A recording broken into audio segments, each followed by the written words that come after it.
اور جو کھیتی اور مویشی اللہ نے پیدا کیے تھے، سورۃ الانعام ہے نا، تو انعام کا ذکر ہے اب کہ اہل عرب نے کس طرح ان مویشیوں کے بارے میں غلط عقائد اختیار کر رکھے تھے. اور جو کھیتی اور مویشی اللہ نے پیدا کیے تھے، ان لوگوں نے ان چیزوں میں اللہ کے سوا دوسروں کا بھی حصہ مقرر کر دیا، یعنی غیر اللہ کے نام پر ان کو وقف کر دیا، اور اپنے گمان باطل سے یوں کہتے ہیں یہ حصہ تو اللہ کا ہے اور یہ ہمارے شریکوں کا ہے، یعنی کچھ فی سبیل اللہ اور کچھ بتوں کی نظر. اب جو حصہ ان کے شریکوں کا ہوتا یعنی بتوں کا ہوتا، وہ اللہ کے حصے میں شامل نہ ہو سکتا تھا، کیونکہ وہ ان کے اپنے درمیان تقسیم ہوتا تھا اور اللہ کے نام پر غریبوں میں تقسیم ہوتا. تو کبھی ایسا ہوتا کہ اللہ کے نام والے حصے میں کوئی کمی ہوتی تو وہ اس کو پورا نہیں کرتے تھے، لیکن اگر بتوں کے حصے میں کوئی کمی ہوتی، پیداوار ناقص ہوتی یا کوئی جانور مر جاتے، تو اس صورت میں اللہ کے حصے میں سے لے کے اس کمی کو پورا کر لیتے، یعنی غریبوں کا حصہ بھی اپنی طرف کھینچ لیتے. اور جو اللہ کا حصہ ہوتا وہ ان کے شریکوں کے حصے میں شامل ہو سکتا تھا. کتنا برا فیصلہ تھا جو وہ کرتے تھے. اسی طرح بہت سے مشرکوں کے لیے ان کے شریکوں نے اولاد کے قتل کو خوشنما بنا دیا، اپنے ہی بچوں کو مارنا، تاکہ انہیں ہلاک کر دیں اور ان پر ان کے دین کو مشتبہ بنا دیں، اور اگر اللہ چاہتا تو وہ ایسا نہ کرتے. لہٰذا انہیں جانے دیجیے اور اس افتراء کو بھی جس میں وہ لگے ہوئے ہیں، یعنی جھوٹی باتیں گھڑ کر اللہ کے نام پر لوگوں سے بیان کرتے ہیں یا پھر غلط عقائد کو اختیار کر کے اپنے آپ کو جسٹیفائی کرتے ہیں، درست سمجھتے ہیں.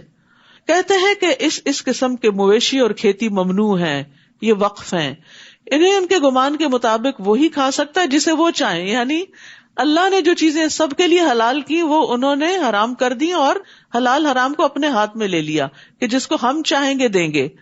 اور کچھ مویشی ہیں جن کی پشتیں حرام ہیں، ان پہ کوئی سوار نہیں ہو سکتا، بوجھ نہیں لاد سکتا. اور کچھ مویشی ایسے ہیں جن پر وہ ذبح کے وقت اللہ کا نام نہیں لیتے، حالانکہ پیدا ان مویشیوں کو کس نے کیا؟ اللہ نے کیا. اور یہ سب قانون اور دین انہوں نے اپنے ہاتھ میں لے رکھا تھا. یہ سب کچھ اللہ پر افتراء ہے، اور اللہ ان قریب انہیں ان کی افتراء پردازیوں یعنی جھوٹ گھڑنے کا بدلہ دے دے گا. نیز وہ کہتے ہیں کہ ان اقسام کے جانوروں کے پیٹ میں جو بچہ ہے وہ صرف ہمارے مردوں پہ حلال ہے، خود سے خود، اور ہماری عورتوں پر حرام ہے. بیچاری عورتیں ہر دور میں محروم رہی. البتہ اگر وہ بچہ مردہ ہو تو مرد عورت سب کھا سکتے ہیں. جو کچھ یہ کہتے ہیں اللہ انہیں اس کی سزا ضرور دے گا، وہ یقیناً دانا اور ہر چیز کا علم رکھنے والا ہے. جن لوگوں نے لا علمی اور حماقت کی بنا پر اپنی اولاد کو مار ڈالا اور اللہ پر جھوٹ باندھتے ہوئے اس رزق کو حرام قرار دیا جو اللہ نے انہیں عطا کیا تھا، یہ ایسے گمراہ ہیں جو راہ راست پر نہیں آ سکتے. یعنی جب انسان بڑے بڑے گناہ کرتا ہے نا تو اس کا دل سخت ہو جاتا ہے. جو اپنی اولاد کو مار ڈالے اور جو اللہ کے دیے ہوئے رزق کو اپنی مرضی سے حلال حرام کر دے، پھر وہ ہدایت پہ کیسے آ سکتا ہے جب اس نے قانون اپنے ہاتھ میں لے لیا ہو کہ میرا بچہ ہے، میں جو چاہوں کروں. نہیں، یہ اللہ کی امانت ہے تمہارے پاس، تمہارا اختیار نہیں کہ تم اسے قتل کرو. تو یاد رکھیے، خود ساختہ طریقوں سے اللہ کو راضی نہیں کیا جا سکتا. اپنے من گھڑت طریقوں کو دین کہنا دین نہیں ہوتا. یعنی بعض لوگ جیسے بدعات کرتے ہیں. بدعت کیا ہوتی ہے کہ جو چیز نہ قرآن میں ہے، نہ سنت میں ہے، نہ سیرت میں، نبی صلی اللہ علیہ وسلم یا صحابہ نے کبھی وہ کام کیے ہی نہیں، بعد کی جنریشنز میں خود بخود انہوں نے اس چیز کو اپنے لیے دین کا حصہ بنا لیا. تو ایسی چیزوں سے اللہ کو راضی نہیں کر سکتے کہ اللہ نے مطالبہ ہی نہیں کیا اس کام کے کرنے کا. تو کوئی اپنے اوپر خود سے خود پابندیاں لگا رہا ہے اور اس کو دین بنا رہا ہے، تو یہ دین نہیں، کیونکہ اس سے اللہ کی رضا نہیں، ناراضگی آتی ہے. بظاہر یوں لگتا ہے کہ وہ اپنے آپ کو تھکاتے ہیں کہ شاید ہم اللہ کو خوش کر رہے ہیں، حالانکہ اس کے برعکس اس محنت سے اللہ کا غضب حاصل کرتے ہیں.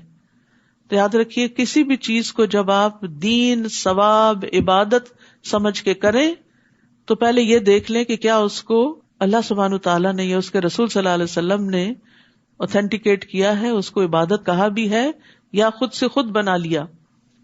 پھر فرمایا وَهُوَ الَّذِي أَنشَأَ جَنَّاتٍ مَعْرُوشَاتٍ وَغَيْرَ مَعْرُوشَاتٍ، وہی تو ہے جس نے دونوں طرح کے باغات پیدا کیے، ایک وہ جن کی بیلیں چھتریوں پر چڑھائی جاتی ہیں، دوسرے وہ درخت جو خود اپنے تنے پر کھڑے ہوتے ہیں، ان کی بیل نہیں ہوتی جو چھتریوں پہ چڑھائی جائے.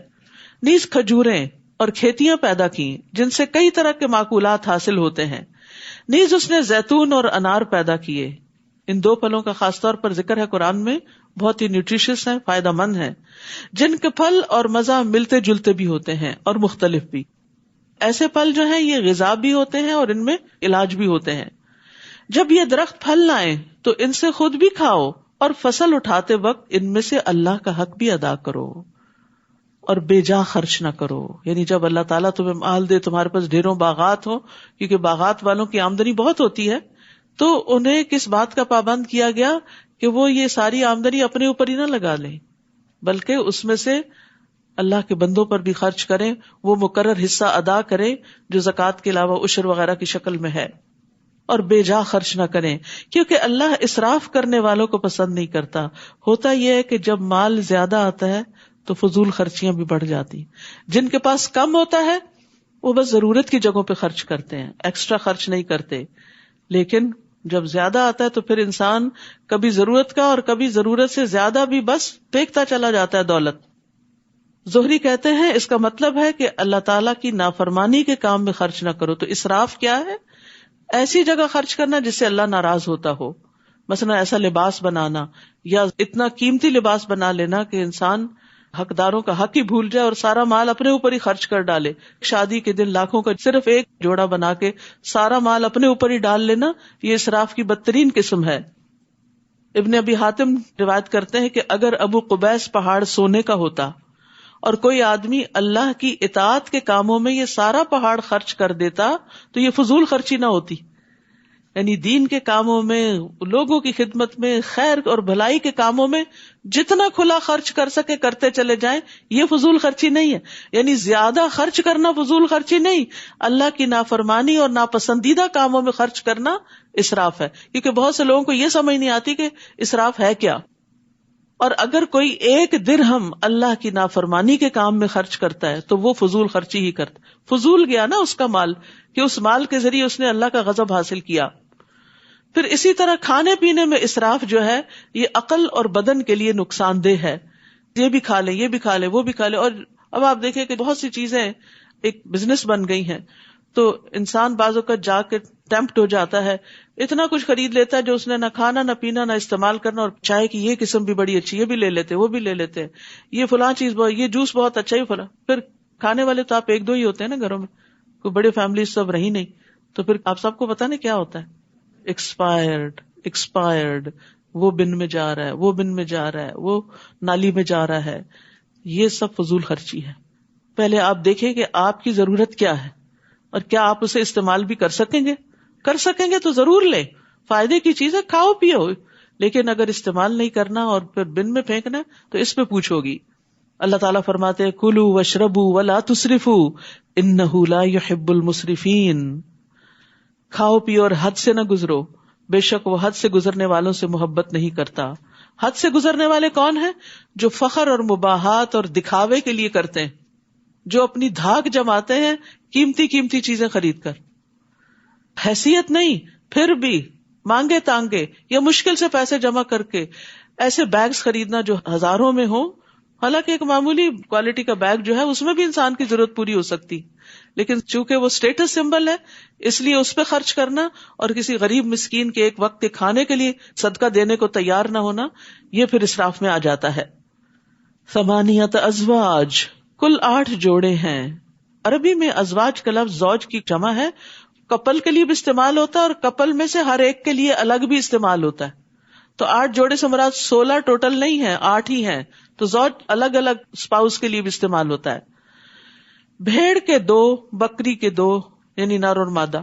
آپ ان سے پوچھئے کیا اللہ نے دونوں نر حرام کیے ہیں یا دونوں مادائیں یا وہ بچے جو ان کے پیٹ میں ہوتے ہیں؟ اگر تم سچے ہو تو مجھے علم کی کوئی بات بتاؤ، کوئی دلیل دو. نیز اونٹ کی جنس سے 2 اور گائے کے 2 جوڑے ہیں. آپ ان سے پوچھئے کیا اللہ نے ان دونوں نر کو حرام کیا یا دونوں مادہ کو، یا ان بچوں کو جو ان ماداؤں کے پیٹ میں ہوتے ہیں؟ جب اللہ نے ایسا تاکیدی حکم دیا تھا تو کیا تم اس وقت موجود تھے؟ پھر اس شخص سے بڑھ کر ظالم اور کون ہے جو اللہ پر جھوٹ باندھے تاکہ لوگوں کو علم کے بغیر گمراہ کرتا پھرے. یہ بہت بڑے ظلم کی بات ہے، بہت بڑا جرم ہے کہ علم کے بغیر کسی کو کچھ بتانا. اگر کوئی آپ سے مسئلہ پوچھتا ہے، جی آپ کورس کر رہی ہیں, آپ دورہ قرآن میں جاتی ہیں, تو مجھے اس مسئلے کا جواب دیں. اگر پتا ہے تو جتنا پتا ہے اتنا بتا دیں, نہیں پتا تو معلوم کریں, ریسرچ کریں, جانیں, اہل علم سے پوچھیں اور پھر بتائیں, کیونکہ بغیر علم کے لوگوں کو فتوے دینا بہت بڑا جرم ہے, اس سے لوگ گمراہ ہوتے ہیں. اللہ یقیناً ایسے ظالموں کو سیدھی راہ نہیں دکھاتا. آپ ان سے کہہ دیجئے کہ جو وحی میری طرف آئی ہے اس میں تو کوئی ایسی چیز نہیں پاتا جو کھانے والے پر حرام کی گئی ہو, یعنی جن کو تم لوگوں نے حرام کیا یہ اس کی طرف اشارہ ہے, الا یہ کہ وہ مردار ہو یا بہایا ہوا خون ہو یا خنزیر کا گوشت ہو کیونکہ وہ ناپاک ہے, یا فسق ہو کہ وہ چیز اللہ کے سوا کسی اور کے نام سے مشہور کر دی گئی ہو, یعنی غیر اللہ کے نام پر قربان کی گئی ہو. ہاں, جو شخص لاچار ہو جائے اس حال میں کہ نہ تو وہ اللہ کے قانون کا باغی ہو اور نہ ضرورت سے زیادہ کھانے والا ہو, تو اسے معاف ہے, کیونکہ آپ کا رب بخش دینے والا اور رحم کرنے والا ہے. اصل میں یہاں دلائل دیے جا رہے ہیں اہل عرب کے ان غلط قوانین کو ثابت کرنے کے کہ جو انہوں نے خود سے حلال اور حرام کے کچھ قاعدے بنا کر اللہ کی نعمتوں کو لوگوں پر حرام کر رکھا تھا, یا کبھی اپنے آپ پر بھی. اور جن لوگوں نے یہودیت اختیار کی ان پر ہم نے ہر ناخن والا جانور حرام کیا تھا, نیز ان پر گائے اور بکری کی چربی بھی حرام تھی, الا یہ کہ وہ پشت, آنتوں اور ہڈیوں سے چمٹی ہوئی ہو. ہم نے یہ چیزیں ان کی سرکشی کی سزا کے طور پر ان پہ حرام کی تھی, اصلاً حرام نہیں تھی, دین ابراہیمی میں حرام نہیں تھی. اور جو کچھ ہم کہہ رہے ہیں بالکل سچ کہہ رہے ہیں. اب یہاں مسلسل حلال و حرام کی بات ہو رہی ہے کیونکہ یہ دین کا حصہ ہے. ہمارا دین ایک مکمل دین ہے جو کھانے پینے کے معاملات میں بھی ہمیں رہنمائی دیتا ہے کہ انسان کے لیے کیا کھانا فائدہ مند ہے اور کیا کھانا نقصان دہ ہے. پھر اگر یہ آپ کو جھٹلائیں تو ان سے کہیے تمہارے رب کی رحمت بہت وسیع ہے کہ تم سزا سے بچے ہوئے ہو, ورنہ مجرموں سے اس کا عذاب ٹالا نہیں جا سکتا. یہ مشرک جواباً کہہ دیں گے اگر اللہ چاہتا تو نہ ہم شرک کرتے اور نہ ہمارے آباء و اجداد اور نہ ہم کسی چیز کو حرام ٹھہراتے. یہ جو دلیل ہے نا, اور یہ بات یہ اکثر لوگ کرتے ہیں اپنے غلط اعمال کو جسٹیفائی کرنے کے لیے. اللہ چاہتا تو ہم بھی نمازیں پڑھتے, جب کہنا نماز پڑھ لی, جب اللہ چاہے گا تو پڑھیں گے. بھئی آپ کب چاہیں گے؟ آپ بھی تو چاہیں. جو چاہتا ہے من جدہ وجدہ, اللہ تعالیٰ اس کو عطا کر دیتا ہے. لیکن جس کی اپنی نیت اور اپنا ارادہ ہی کھوٹا ہوتا ہے اور جو ہدایت کی طرف آنا نہیں چاہتا, تو اللہ سبحانہ تعالیٰ کا یہ قانون نہیں کہ زبردستی لوگوں کو ہدایت کی طرف لائے. اسی طرح ان لوگوں نے بھی جھٹلایا جو ان سے پہلے تھے, حتیٰ کہ انہوں نے ہمارے عذاب کا مزہ چکھ لیا. آپ ان سے کہیے کہ اگر تمہارے پاس کوئی علم کی بات ہے تو لاؤ ہمیں دکھاؤ, تم تو محض ظن کے پیچھے پڑے ہوئے ہو اور جو بات کرتے ہو بلا دلیل کرتے ہو. قل فللہ الحجۃ البالغہ فلو شاء لہداکم اجمعین. آپ ان سے کہیے کہ تمہارے ظن کے مقابلے میں اللہ کی حجت کامل ہے, اللہ کے دلائل مضبوط ہیں. اگر وہ چاہتا تو تم سب کو ہدایت دے دیتا, یعنی وہ زبردستی تمہیں ان دلائل کا قائل کر دیتا, لیکن یہ اس کا طریقہ نہیں. اس نے انسان کو آزادی رائے دے رکھی ہے, عقل دے رکھی ہے کہ انسان سوچ سمجھ کر اور ہدایت کی روشنی میں خود صحیح راستہ اختیار کرے. آپ ان سے کہیے اپنے وہ گواہ تو لاؤ جو یہ گواہی دیں کہ اللہ نے فی الواقع ان چیزوں کو حرام کیا ہے. پھر اگر وہ گواہی دے بھی دیں تو آپ ان کے ساتھ گواہی نہ دینا, نہ ہی ان لوگوں کی خواہشات کے پیچھے لگنا جو ہماری آیات کو جھٹلاتے ہیں اور جو آخرت پر ایمان نہیں رکھتے اور دوسروں کو اپنے رب کا ہمسر بناتے ہیں. قل تعالوا اتل ما حرم ربکم علیکم الا تشرکوا بہ شیئا وبالوالدین احسانا. آپ ان سے کہیے آؤ میں تمہیں پڑھ کر سناؤں کہ تمہارے رب نے تم پر کیا کچھ حرام کیا ہے. تو قرآن پڑھ کر سنانے کا حکم ہے, کیونکہ سن کر بات زیادہ سمجھ میں آتی ہے, اور اس لیے بھی کہ قرآن مجید اللہ کا کلام ہے, تو کلام کو کلام کی شکل میں کنوے کیا جائے تو بات زیادہ دل پہ لگتی ہے. پڑھنے کا بھی فائدہ ہے کہ آپ اکیلے بیٹھ کے تفسیر پڑھیں, سمجھیں, جانیں, لیکن جب آپ سنتے ہیں تو بات دل پہ جا لگتی ہے. تو یہاں پر پڑھ کے سنانے کا حکم ہے نبی صلی اللہ علیہ وسلم کو, اور آپ لوگوں کو لکھ کر چیزیں نہیں دیتے تھے, سنایا کرتے تھے. آؤ میں تمہیں پڑھ کر سناؤں کہ تمہارے رب نے تم پر کیا کچھ حرام کیا ہے, اور وہ یہ باتیں ہیں کہ اس کے ساتھ کسی کو شریک نہ بناؤ, شرک حرام ہے. ان الشرک لظلم عظیم. اور یہ کہ والدین سے اچھا سلوک کرو، والدین کی نافرمانی حرام ہے، ان کو ستانا حرام ہے. اور یہ کہ مفلسی کے ڈر سے اپنی اولاد کو قتل نہ کرو کہ ہم انہیں کہاں سے کھلائیں گے. اللہ رزق کے راستے کھولنے والا ہے، کیونکہ ہم ہی تمہیں رزق دیتے ہیں تو ان کو بھی ضرور دیں گے، مایوس کیوں ہوتے ہو. اور یہ کہ بے حیائی کی باتوں کے قریب بھی نہ جاؤ، فحش باتوں کے قریب بھی نہ جاؤ، گالی گلوچ، گھٹیا مذاق، ننگی باتیں، خواہ یہ کھلی ہو یا چھپی ہو، یعنی کسی پرائیویٹ گیدرنگ میں کرو یا پبلکلی کرو، دونوں طرح منع ہے. سب کے سامنے کرو یا چھپ کے کرو. اور یہ کہ جس جان کے مارنے کو اللہ نے حرام کیا ہے اسے قتل نہ کرو. اولاد کے قتل کو الگ طور پہ بیان کیا واضح کرنے کے لیے، اور پھر عمومی طور پر الا یہ کہ حق کے ساتھ ہو، جیسے قصاص وغیرہ میں.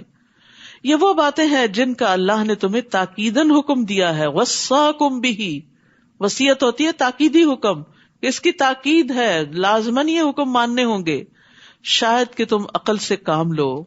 تو یاد رکھیے کہ حلال و حرام کے بارے میں جاننا بہت ضروری ہے. اسی لیے اللہ تعالیٰ نے نبی صلی اللہ علیہ وسلم کو حکم دیا کہ وہ ساری مخلوق کو اس آیت کی تلاوت کی سماعت کی دعوت دیں جس میں اللہ نے کچھ چیزیں حرام ٹھہرائیں. اور آپ صلی اللہ علیہ وسلم کے بعد علماء پر بھی یہ بات لازم ہے کہ وہ لوگوں کو تبلیغ کریں اور ان کو واضح کریں کہ اللہ نے ان کے لیے کیا حلال کیا، کیا حرام کیا ہے. اور یاد رکھیے حلال و حرام کی وضاحت عقل کی بنا پہ نہیں ہوتی، قرآن و سنت کی روح سے ہوتی ہے. رسول اللہ صلی اللہ علیہ وسلم نے فرمایا، جان لو ان قریب ایسا وقت آنے والا ہے کہ کسی شخص کو میری کوئی حدیث پہنچے گی اور وہ تکیہ لگائے ہوئے اپنی مسند پہ بیٹھا ہوگا، کاؤچ پر، کہے گا ہمارے اور تمہارے درمیان اللہ کی کتاب کافی ہے، بس جو قرآن میں وہ کافی ہے، بس ہم جو کچھ اس میں حلال پائیں گے اسے حلال سمجھیں گے اور جو حرام پائیں گے اسے حرام سمجھیں گے. جبکہ حقیقت کیا ہے کہ جسے اللہ کے رسول نے حرام کیا وہ بھی اسی طرح حرام ہے جسے اللہ نے حرام کیا. تو حرام صرف قرآن سے نہیں پتہ چلتا، حرام سنت رسول صلی اللہ علیہ وسلم سے بھی پتہ چلتا ہے. اور کیا باتیں ہیں جن کا تاکیدی حکم ہے؟ وَلَا تَقْرَبُوا مَالَ الْيَتِيمِ إِلَّا بِالَّتِي هِيَ أَحْسَنُ حَتَّى يَبْلُغَ أَشُدَّهُ. نیز یہ کہ یتیم کے مال کے قریب بھی نہ جاؤ. بھائی فوت ہو گیا ہے، اس کی بہت سی پراپرٹی ہے، وہ اب یتیموں کا مال ہے، تمہارا حق نہیں ہے اس پہ کہ تم بھائی ہو. اگر ماں باپ زندہ ہے تو کچھ ان کو جائے گا، باقی یتیم بچوں کے لیے، مگر ایسے طریقے سے جو اس کے حق میں بہتر ہو، یعنی یتیم کے حق میں، تاکہ وہ عقل کی پختگی کو پہنچ جائے، میچور ہو جائے، اپنے مال کی حفاظت کر سکے، اسے انویسٹ کر سکے، اس سے بزنس کر سکے، اسے صحیح جگہ پر استعمال کر سکے، نہ کہ ضائع کر بیٹھے. اور یہ کہ ناپ اور تول انصاف کے ساتھ پورا کرو. ہم کسی کو اس کی مقدور سے زیادہ تکلیف نہیں دیتے، اس کی وسعت سے بڑھ کے اس پہ بوجھ نہیں ڈالتے. اور یہ کہ جب کچھ کہو تو انصاف سے کہو، کسی کی طرفداری نہ کرو اگر وہ غلط ہے، خواہ وہ بات تمہارے کسی قریبی سے تعلق کیوں نہ رکھتی ہو، تمہارا دوست ہی کیوں نہ ہو، تمہارے والدین ہی کیوں نہ ہو، تمہارے بہن بھائی کیوں نہ ہو. اگر وہ غلط ہے تو انہیں غلط ہی کہو. اور یہ کہ اللہ کے عہد کو پورا کرو. تم نے اللہ کا نام لے کے کوئی کمٹمنٹ کی یا اللہ نے جو احکامات تمہیں دیے اور تم نے ان کو ماننے کا وعدہ کیا، یہ باتیں ہیں جن کا اللہ نے تمہیں حکم دیا ہے، شاید کہ تم نصیحت قبول کرو. وَأَنَّ هَذَا صِرَاطِي مُسْتَقِيمًا، اور بلا شبہ یہی میری سیدھی راہ ہے، لہٰذا اسی پر چلتے جاؤ. یعنی ان احکامات پر عمل کرنے والے ہی سیدھے راستے پر ہیں، اسلام کے راستے پر ہیں. اور دوسری راہوں پر نہ چلو، یعنی اپنی خواہشات کی پیروی نہ کرو. لوگوں کو مت دیکھو کہ وہ عمل کرتے ہیں یا نہیں، کیونکہ بعض اوقات ہم یہ دلیل دے دیتے ہیں نا سبھی ایسا کرتے ہیں، تو یہ حجت نہیں ہوتی کہ سبھی ایسا کرتے ہیں یا نہیں کرتے.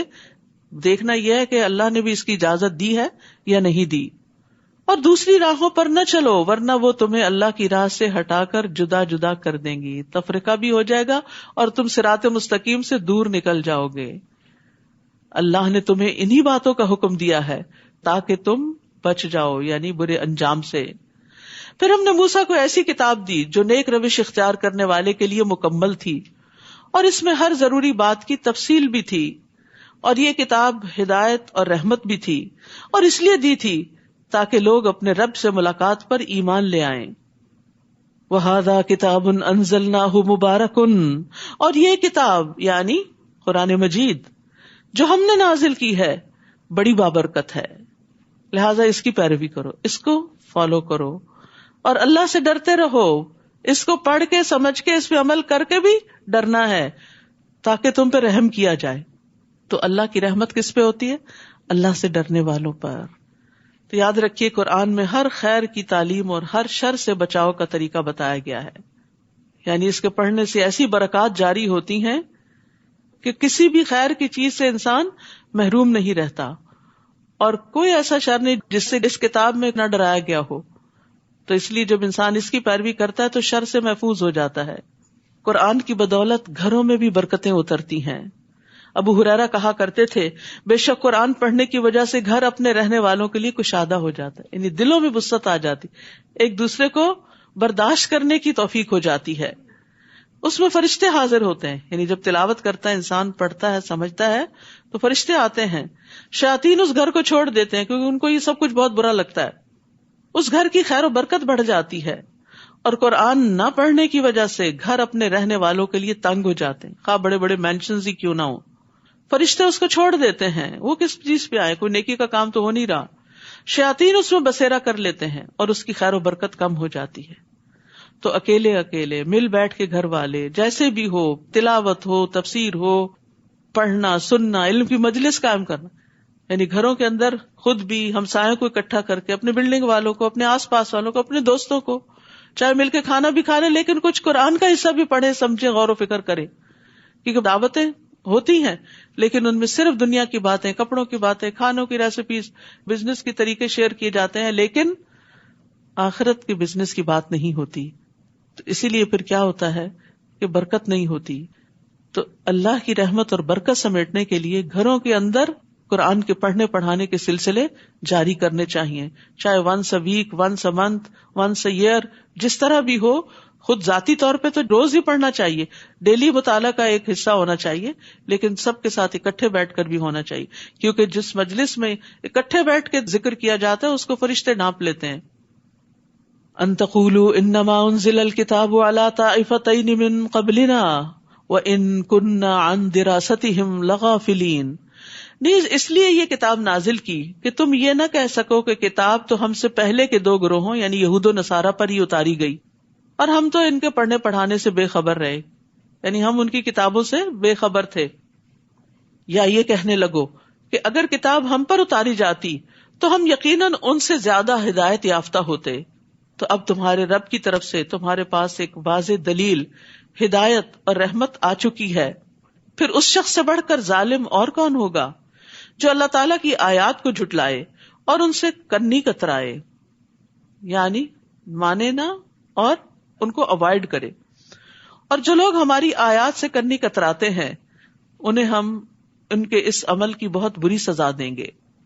کیا یہ اسی بات کا انتظار کر رہے ہیں کہ ان کے پاس فرشتے آئیں؟ یعنی مانتے کیوں نہیں؟ کیا فرشتوں کی آمد کا انتظار ہے، یا خود آپ کا رب آ جائے، یا اس کی کوئی نشانی یعنی معجزہ آئے؟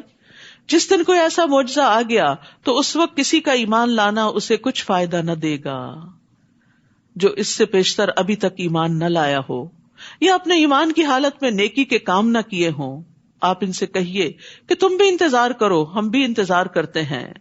تو یاد رکھیے کہ موت کے آنے سے پہلے پہلے نیک عمل کر لینے چاہیے.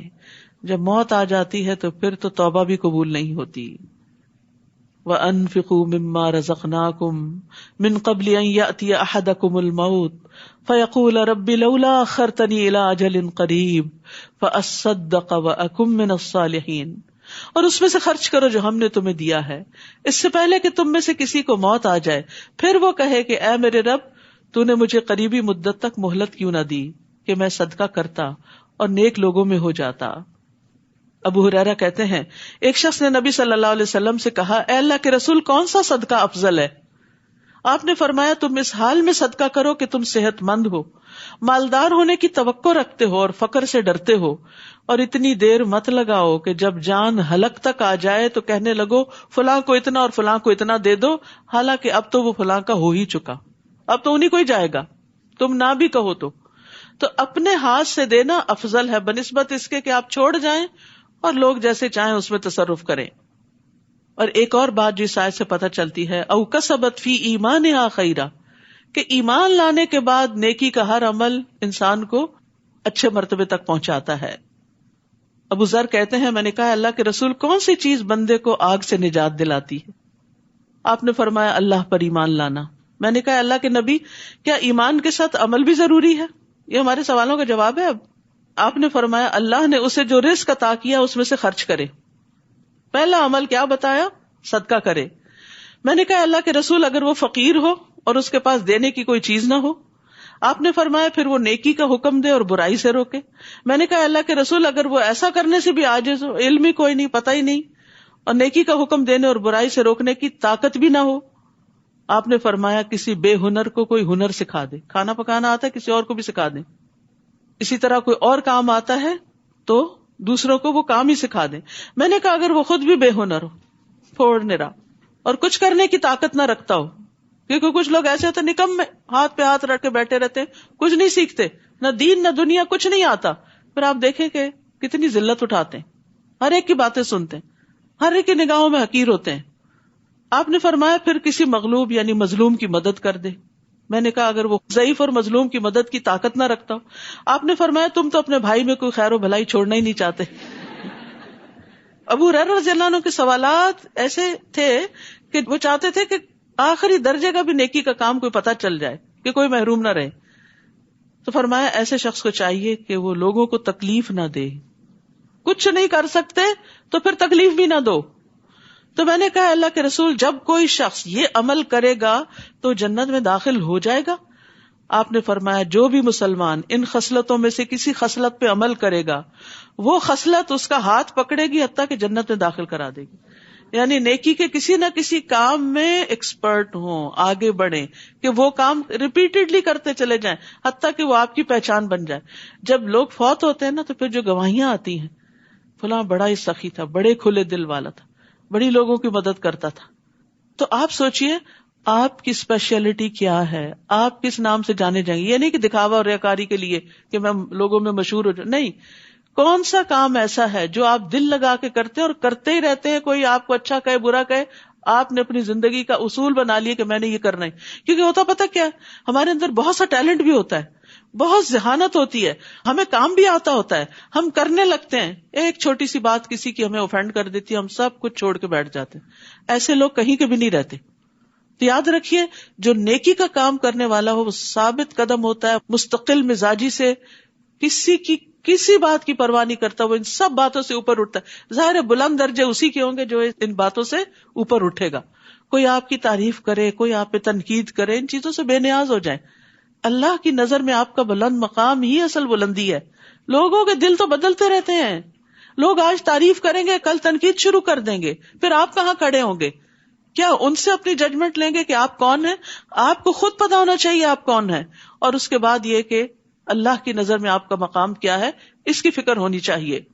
پھر فرمایا ان الذین فرقوا دینہم وکانوا شیعا، جن لوگوں نے اپنے دین میں تفرقہ ڈالا اور کئی فرقے بن گئے، یعنی اپنی اپنی خواہشات کے مطابق دین کو لیا اور ایک دوسرے کو برا بھلا کہنے لگے، ان سے آپ کو کچھ سروکار نہیں، یعنی گروہ بندی سے آپ بیزار ہیں.